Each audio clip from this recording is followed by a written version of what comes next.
Fitur tersembunyi di iPhone ini mungkin jarang diketahui oleh kalian. Nah, oleh karena itu, buat kalian yang merasa pemula, wajib nonton video ini sampai selesai. Jadi, gak usah berlama-lama lagi, langsung aja check this out.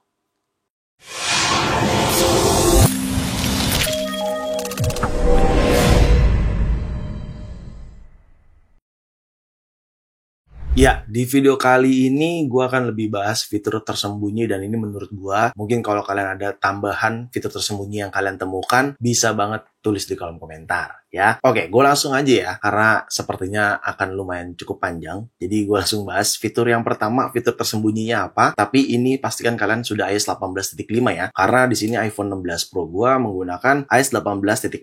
Nih, kalau kalian nggak percaya, kita cek ke software update. Ya, sudah iOS paling terbaru gitu ya. Fitur tersembunyi ini berhubungan sama Safari. Bener banget, ini juga berhubungan sama Apple Intelligence karena berhubungan sama summary yang ada pada Safari. Jadi kalau kalian buka Safari ya, seperti ini contohnya, dan gue udah cobain nih di laman website 9to5Mac. Dia tuh secara nggak langsung kalau kalian perhatikan, kalau misalkan website tersebut mendukung, ya contohnya nih 9to5Mac, gue lagi buka artikel terkait Fortnite yang sudah balik lagi ke App Store. Di sudut kiri bagian bawahnya itu seperti kayak ada icon Apple Intelligence gitu ya, kayak beda aja tuh. Biasanya kan nggak kayak gini, biasanya tuh seperti ini doang nih, biasanya kayak gini doang ya. Nah, sekarang tuh kayak ada Apple Intelligence gitu, ternyata ini langsung otomatis summary. Ketika kalian tap, dia langsung meng-highlight dan memberikan summary di bagian atasnya. Tapi setelah gue coba, ini tuh tetap tergantung artikel yang kalian buka. Kalau artikel yang mendukung dengan summary Apple Intelligence, pastinya harusnya langsung seperti ini. Dan ini udah gue coba. Misalkan kalau di website MacRumor, di sini tuh nggak ada.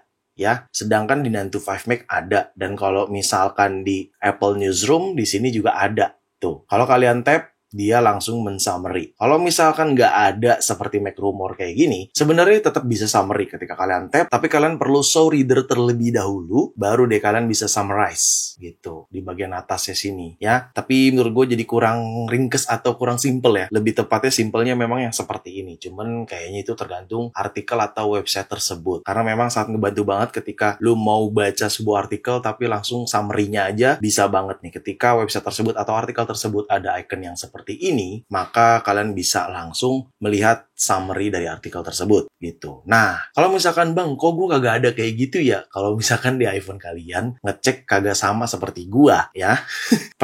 Langkah pertama pastikan dulu di bagian setting, terus kalian ke apps paling bawah di sini, terus kalian search di sini Safari. Nah, ini dia Safari. Terus kalian scroll ke bawah kayak gini ya. Pastikan highlights-nya ke enable, oke? Tapi sayangnya tidak hanya itu aja. Pastikan juga cuy, kalau iPhone kalian mendukung fitur Apple Intelligence. Karena fitur summary ini tuh salah satu fitur di dalam fitur Apple Intelligence. Nah, iPhone yang mendukung Apple Intelligence apa aja, kalian bisa cek di sini. Gitu. Menurut gue ini simple tapi sangat ngebantu banget. Jadi lu nggak perlu scroll sampai bawah artikel tersebut. Lu cukup pilih menu kiri bawah ini, terus langsung lu baca deh summary-nya. Seperti itu. Yuk kita lanjut ke fitur selanjutnya. Fitur selanjutnya ini ada pada aplikasi foto. Dan menurut gua ini fitur tersembunyi juga biar kita gampang mensortir sebuah foto. Contohnya, kalau misalkan kalian memiliki foto seperti ini dan ini di dalam aplikasi foto ya, fitur tersembunyinya ada di bagian sudut kiri bawah ini. Ya, bener banget. Ini terkait filter. Nah, kalian di sini ada filter not in an album, share with you, screenshot, dan lain sebagainya. Ketika kalian milih not in an album, berarti yang muncul adalah foto-foto yang tidak ada di dalam album. Seperti itu. Kalau misalkan kalian cuman pilih video doang, ya pastinya yang muncul cuman yang file video aja. Dan seterusnya. Seperti itu. Tidak sampai situ aja di bagian filter. Sekarang di bagian view optionnya. Nah, view optionnya ini juga cukup ngebantu banget ya. Adanya screenshot, share with you, share library badge gitu ya. Kalau kalian nggak mau show screenshot di sini, kalian bisa unchecklist seperti ini. Ya, tapi kalau kalian mau ada screenshot, ya kalian checklist kayak gini. Seperti itu. Dan di aplikasi foto tidak cuman itu doang cuy. Ada di bagian menu album seperti ini. Kalau kalian pilih albumnya yang paling atas. Nah, di sini di bagian sudut kanan atas kalian juga bisa filter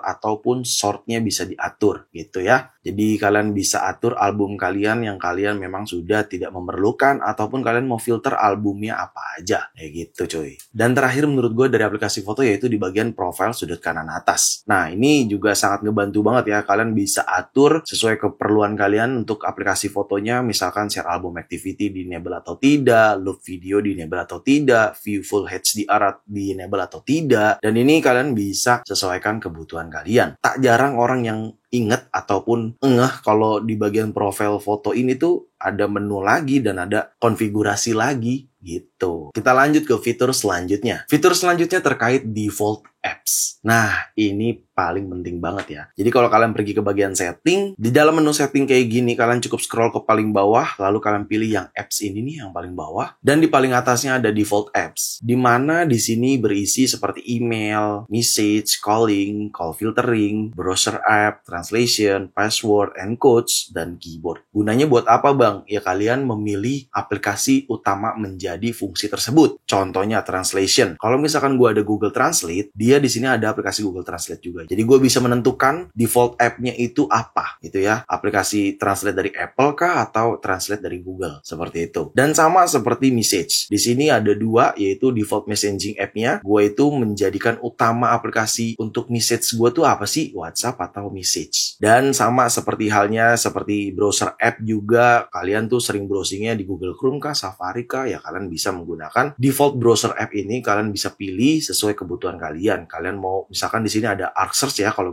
gue mau jadiin Arc Search sebagai default browser gue untuk mencari sesuatu informasi, ya gue tinggal pilih yang Arc Search. Tapi ini menurut gue tetap sesuai kebutuhan teman-teman. Jadi jangan disamain sama gue. Contohnya, kalau misalkan kalian lebih suka browser atau browsing di Google Chrome, ya kalian pilihnya Google Chrome gitu. Tapi pastikan Google Chrome-nya sudah terinstall di iPhone kalian. Seperti itu. Oke, kita lanjut ke fitur tersembunyi selanjutnya, fitur visual lookup. Ya, bener banget. Fitur visual lookup ini sebenarnya udah lama hadir, dan gue sedikit typo di video Instagram Reels gue ataupun TikTok gue. Di sini gue menyebutkan harus ganti region, padahal nggak perlu region diganti, alias nggak perlu ganti region, hanya perlu ganti bahasa iPhone kalian jadi English. Kalau kalian perhatikan di sini gue menggunakan bahasa English ya. Jadi ketika gue pilih general, terus gue pilih language and region, language ini gue pilih English. Gue tidak menggunakan bahasa Indonesia di iPhone gue. Dan untuk regionnya gue menggunakan United States. Seperti itu. Overall sampai saat ini gue ganti kayak gini juga aman-aman aja. Jadi teman-teman kalau ada yang mau ikutin silakan aja, karena gue udah lama menggunakan settingan seperti ini dan sampai sekarang normal-normal aja. Tidak ada efek samping intinya. Nah, balik lagi ke fitur visual lookup. Oke, fitur visual lookup ini ada di dalam aplikasi foto. Ketika kalian memiliki foto atau objek di dalam foto tersebut, dan objek tersebut memang bisa memberikan informasi, contohnya seperti ini nih. Ini kan tag di dalam baju ya, atau pakaian atau jaket. Sengaja gue foto biar jadi contoh. Jadi kalau kalian pilih menu i bawah, nah di sini ada lookup. Nah, ini disebutnya visual lookup. Jadi kalian bisa mengetahui informasi di dalam objek foto tersebut. Misalkan ini kan tag ya, tapi sebenarnya ini bukan sekedar tag aja, melainkan informasi laundry care atau informasi terkait perawatan bajunya lah, kayak nyucinya, setrikanya, dan segala macamnya. Ketika kalian tap di sini, kalian akan mendapatkan informasi kalau jaket tersebut tidak boleh di bleaching, kalau disetrika maksimum di 110 Celcius, dan lain sebagainya. Seperti itu. Oke, contoh lainnya, misalkan foto yang ini kan ada foto hewan ya, atau ada foto serangga. Kalau gue pilih i bawah ini, terus gue pilih yang ini, visual lookup, dia akan memberikan informasi kalau objek tersebut adalah hewan jenis apa. Seperti itu. Oke? Dan ini juga berlaku tidak hanya di hewan saja ya, melainkan di makanan juga seperti itu. Contohnya nih ya, Indomie goreng telur kayak ini nih ya. Ini Indomie jujur warkopolin sih. Nah, kalau kalian pilih menu i bawah ini, terus di sini ada visual lookup-nya, food. Nah, kalian tap aja langsung di sini tertulis Indomie goreng sambal mata from bla bla bla gitu ya. Tapi intinya dia akan memberikan informasi seperti itu. Dari berbagai macam makanan juga sama ya, es krim nih contohnya. Gua tap food lagi, dia akan memberikan informasi. Tidak hanya sampai situ aja ya. Misalkan sebuah pohon ataupun tanaman gitu ya. Di sini juga bisa. Contohnya ini ada sebuah pohon, terus ketika gue pilih huruf i bawah ini, visual lookup-nya langsung mendeteksi kalau pohon tersebut tipe apa atau jenisnya apa. Seperti itu. Oke? Dan tidak sampai situ doang juga. Visual lookup itu memang cukup luas jangkauan ya. Contohnya misalkan sebuah tempat ya, Di sini ketika gue pilih I bawah, visual lookup akan mendeteksi ini landmark ya. Landmark tuh berarti sebuah tempat. Nah, ketika gue tap di sini adalah Pantai Kuta atau Kuta Beach. Bener banget ya. Dan sama seperti itu, kalau misalkan ini ada tempat lagi atau landmark lagi, dia akan memberikan informasi kalau ini Kuala Lumpur Tower, seperti itu. Tapi intinya cara kerja visual lookup seperti itu. Kalian bisa cobain aja langsung kalau kalian pengen mengetahui informasi dalam objek foto tersebut. Oke? Fitur tersembunyi lainnya yaitu control mode di bagian lock screen. Jadi kalau misalkan kalian dalam menu lock screen seperti ini, kalian perhatikan di bagian bawah gua. Udah tidak standar lagi. Yang kanan bawahnya translate, yang kiri bawahnya Siri. Gitu. Jadi gue mau ingetin dan gue mau informasin sekalian. Mungkin teman-teman di sini ada yang nggak sadar juga ya. Kalau kalian tuh sebenarnya bisa customize control mode di lock screen kalian, khusus yang bagian bawah ini. Jadi yang bagian bawah ini, kalau misalkan kalian delete seperti ini, kalian tinggal tambahkan aja kontrolnya dan kalian bisa sesuaikan sesuai kebutuhan kalian. Kalau kalian mau kosong juga bisa ya. Misalkan kayak gini nih kosong nih ya, nggak ada, ya bisa aja. Tuh, jadinya kosong deh di bagian kiri dan bawah. Seperti ini. Tapi kalau kalian mau tambahin kontrol, customize, kalian bisa tambahkan aja langsung dan tambahinnya sesuai keperluan kalian sendiri ya. Misalkan di sini gue talk to Siri dan yang ininya misalkan gue biasanya memang gue translate sih biar lebih gampang. Kayak gini, tetap dan gue akan bisa langsung menggunakan di sini. Misalkan gue translate, dia langsung running di Dynamic Island gitu ya. Untuk disable-nya tinggal tap lagi aja seperti ini. Contoh lainnya yaitu tap to Siri, tinggal tap aja dia akan langsung menggunakan Siri seperti ini gitu. Kalau misalkan nggak dipakai ya udah di close aja seperti itu. Ya, fitur tersembunyi selanjutnya yaitu kalian tuh bisa banget menanyakan ke Siri kalau kalian lupa parkir kendaraan kalian di mana. Gue contohkan ya, gue lagi aktifin Siri seperti ini, remember where I park, dan Siri akan langsung memberikan informasi kapan dan di mana gue terakhir parkir kendaraan gue, seperti itu. Dan Siri tidak hanya seperti itu aja, Siri juga bisa kalian perintahkan untuk langsung terima telepon atau angkat telepon dari teman kalian ataupun pasangan kalian. Seperti ini contohnya ada telepon masuk, gue akan perintahkan Siri langsung untuk angkat telepon ini. Siri, answer this call.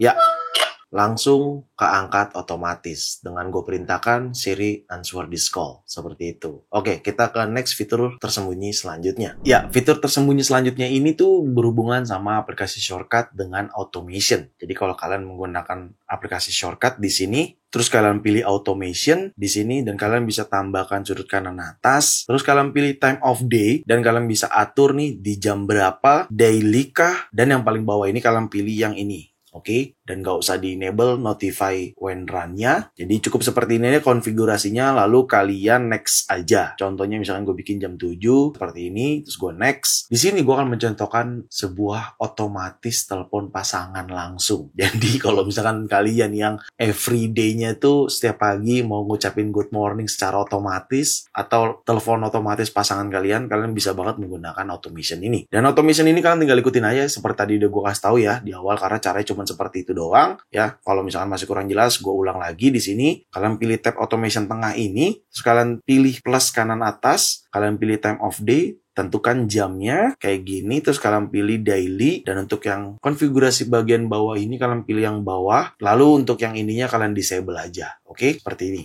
Cukup seperti ini settingannya, terus kalian next. Nah, untuk di bagian sini kalian tuh diperintahkan untuk pilih actionnya. Actionnya adalah kalian pilih new blank automation terlebih dahulu. Search actionnya di sini WhatsApp. Kalau kalian memang sering teleponnya via WhatsApp. Kalau kalian FaceTime, ya carinya FaceTime ya. Di sini gue contohkannya WhatsApp, dan di sini gue pilih aplikasinya. Di sini ada pilihan-pilihan ya. Kalian pilih yang call, dan kalian tinggal pilih kontaknya. Gitu. Kalian pilih kontaknya, lalu kalian tap done. Selesai sampai itu, dia akan secara otomatis di setiap jam ini, setiap harinya akan otomatis telepon pasangan kalian atau teman kalian gitu ya. Jadi ini bisa banget kalian gunakan. Kenapa nggak gue tentukan kontaknya? Ya karena privacy lah, ketika gue tap kontak, yang keluar data-data kontak. Tapi intinya setelah kalian tentukan kontak, kalian tinggal tap done aja, dan sudah selesai. Maka di jam tersebut setiap harinya akan melakukan panggilan otomatis melalui WhatsApp. Seperti itu. Oke, fitur selanjutnya yaitu writing tools yang berhubungan sama Apple Intelligence. Nah, ini fitur tersembunyi ini sebenarnya udah hampir terlupakan ya, mungkin jarang juga digunakan sama teman-teman ya. Tapi jujur, gue pribadi sangat menggunakan banget. Contohnya misalkan gue dalam sebuah Safari atau artikel kayak gini, contoh aja ya, contoh misalkan nih ada artikelnya, di sini dari sini gue select, terus gue pilih ke bawah, terus gue tinggal pilih icon atau menu writing tools seperti ini. Gua pilih, dan di sini akan ada banyak pilihan. Describe your change, proofread, rewrite, friendly, profesional, dan lain sebagainya. Dan gue jujur biasanya menggunakan friendly. Jadi ketika gue tap friendly, dia akan mengenerate teks yang udah gue select tadi seperti ini. Nah, dia akan jadi kayak gini. Terus biasanya gue copy. Abis itu kalau kalian memerlukan untuk translate ke bahasa Indonesia, ya kalian tinggal buka aplikasi translate di